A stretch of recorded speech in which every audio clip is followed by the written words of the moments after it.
ತಾಲೂಕು ಕೊರಗ ಜನಾಂಗ ಅಭಿವೃದ್ಧಿ ಸಮಿತಿ ಸಭೆ ಪುತ್ತೂರು ಶಾಸಕರಾದ ಸಂಜೀವ ಮಠಂದೂರು ಅವರ ಅಧ್ಯಕ್ಷತೆಯಲ್ಲಿ ಪುತ್ತೂರು ತಾಲೂಕು ಪಂಚಾಯತ್ ಸಭಾಂಗಣದಲ್ಲಿ ನಡೆಯಿತು.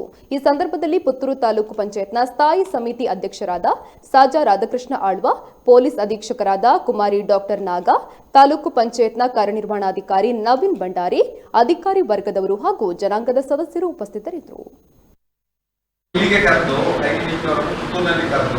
ಯಾಕಂದ್ರೆ ಈ ಹೋಬಳಿ ಮಟ್ಟದ್ದು ಎಲ್ಲ ಹೋಗಿದ್ದಾರೆ, ನಮ್ಮ ಉಪವಿಭಾಗದ್ದು ಪುತ್ತೂರು ಸುಳ್ಯ ಹೀಗೆ ಅವರನ್ನು ಐಡೆಂಟಿಫೈ ಹೀಗೆ ಕರೆದು ಇದು ಮಾಡ್ಬೋದು. ಇಲ್ಲಿ ಒಂದು ಕಡೆ ಮಾಡ್ಬೋದು, ಇಲ್ಲ ಮಾಹಿತಿ ಕೊಡ್ಬೋದು. ಬೇರೆ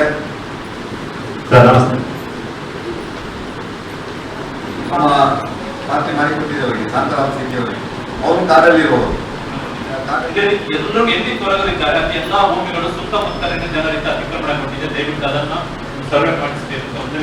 50 ಜನರಿಗೆ ಮಂಗಳೂರು ತಾಲೂಕಲ್ಲಿ ಆಟೋ ರಿಕ್ಷಾಗಳು ಸಿಕ್ಕಿದೆ, ಟೂರಿಸ್ಟ್ ಕಾರುಗಳ ಯೋಜನೆಗಳು ಸಿಕ್ಕಿದೆ. ಈಗ ಎಲ್ಲವೂ ಕೂಡ ನಿಗಮಕ್ಕೆ ಹೋದ್ದರಿಂದ ಬಹುತೇಕ ಅದರಿಂದ ಎಲ್ಲಾ ಸಹೋದ್ಯೋಗ ಯೋಜನೆಗಳನ್ನು ಕೂಡ ಕೊರಗಲು ತಪ್ಪಿಸಿಕೊಂಡಿದ್ದಾರೆ. ದಯವಿಟ್ಟು ನಿಗಮದಲ್ಲಿರುವ ಯೋಜನೆಗಳನ್ನ ಒಂದು ಕೊರಗರಿಗೆ ಕೂಡ ಸಿಗುವ ಹಾಗೆ ಮಾಡಬೇಕು, ಅಥವಾ ಮೊದಲಿದ್ದಾಗೆ ಆ ಎಲ್ಲಾ ಸಹೋದ್ಯೋಗದ ಯೋಜನೆಗಳನ್ನ ITDP ಮೂಲಕನೇ ಅನುಷ್ಠಾನ ಆಗುವ ಹಾಗೆ ನೋಡಿಕೊಳ್ಳಬೇಕು.